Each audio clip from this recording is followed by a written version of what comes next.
Welcome back, everyone. We're diving into something pretty interesting today. Oh, yeah. This is going to be good. Two matchups, same teams, totally different outcomes. December was a wild month for the Bucks and the Hawks, that's for sure. So obviously we're talking about the Bucks and the Hawks. Two big Eastern Conference rivals. They went head-to-head twice in December. And as you said, those games told two very different stories about these teams. And we're not just going to look at the scores. Right, we're going deeper. Way deeper. We're going to try and figure out what these games tell us about the power dynamics in the East, about the strengths and weaknesses of each team.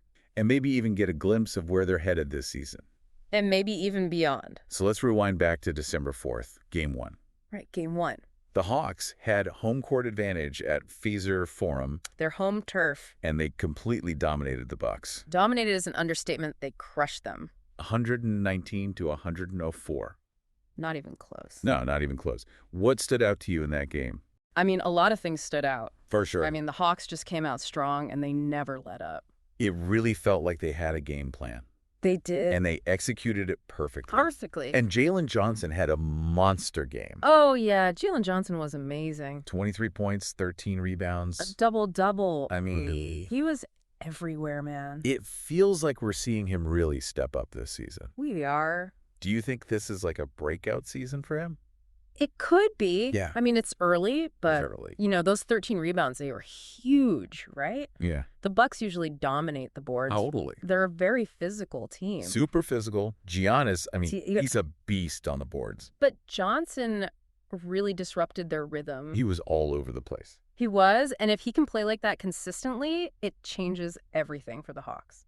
It does. I mean, they become a completely different team. I agree. Now, Trae Young had a quieter scoring night in that game. He did, relatively speaking. I mean, only for Trae Young. Yeah, I mean, he still put up 7 assists. 7 assists, which is nothing to sneeze at. Not at all. So he may not have been lighting up the scoreboard that night. But But he was running the show. he was facilitating, he was being a playmaker. Exactly. And that's what makes Young so dangerous. Totally. Even when his shot isn't falling, he's still finding ways to impact the game.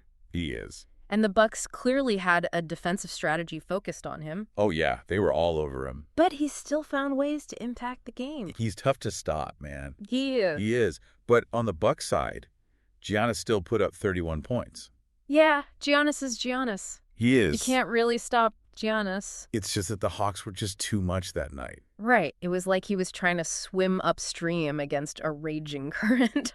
That's a good way to put it. You know, one guy can only do so much. Exactly. And I think that game, you know, the Hawks' dominance in fast break points and points in the paint really tells the story. Yeah, the stats don't lie. They were just more aggressive. They were pushing the pace. They were getting easy baskets inside.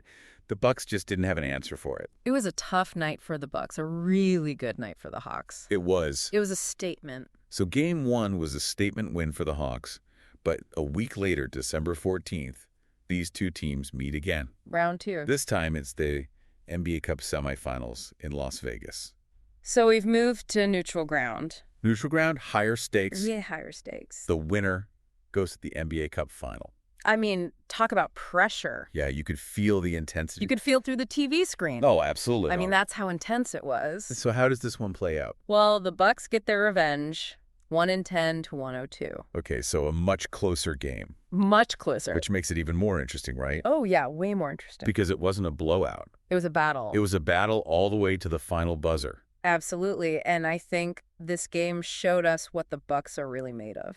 Right, because they could have easily folded after that Game 1 loss. They could have. But they didn't. They didn't. They dug deep. They dug deep. And they showed their championship resilience. Yeah.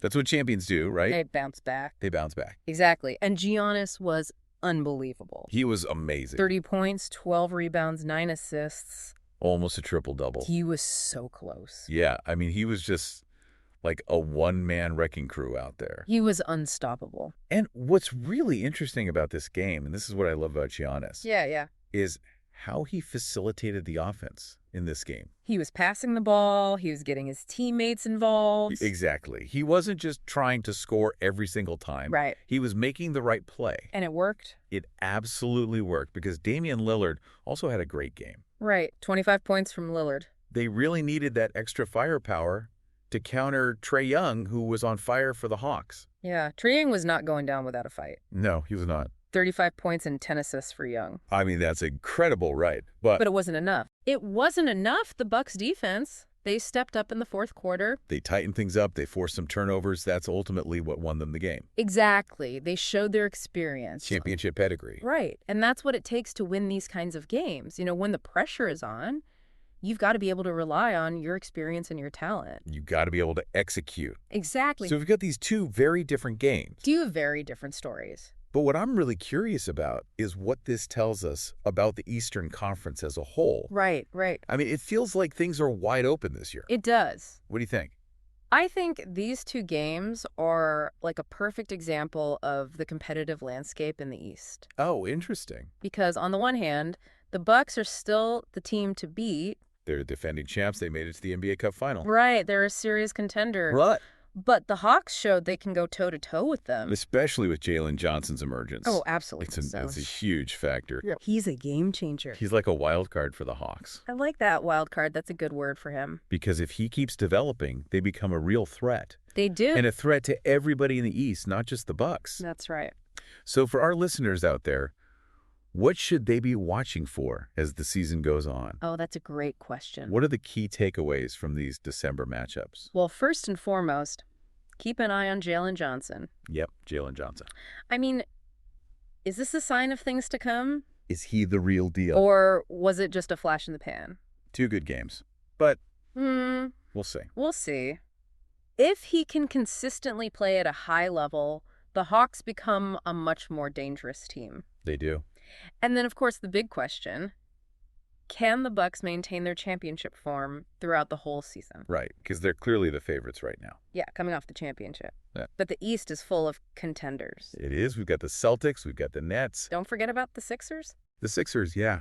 I mean, it's going to be a really exciting race to the finish. It really is. So these December games, they were just a preview. Just a taste. The real story is still unfolding. Oh, yeah, we're just getting started. And I know I'll be watching closely. Me too, me too. And for everyone listening, you should be too.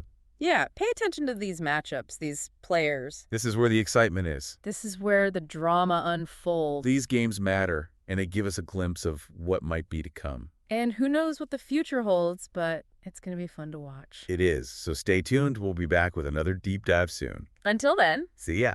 See ya. Today is your lucky day. Today is the day that our $3 website works for you, paying you directly to your PayPal daily. Imagine $3 ongoing continuous payments to your PayPal account. Imagine falling asleep and waking up to $300 in your PayPal account. How would this make you feel? How could this help you? What bills could you pay? What kind of fun could you have? What does that retirement look like now?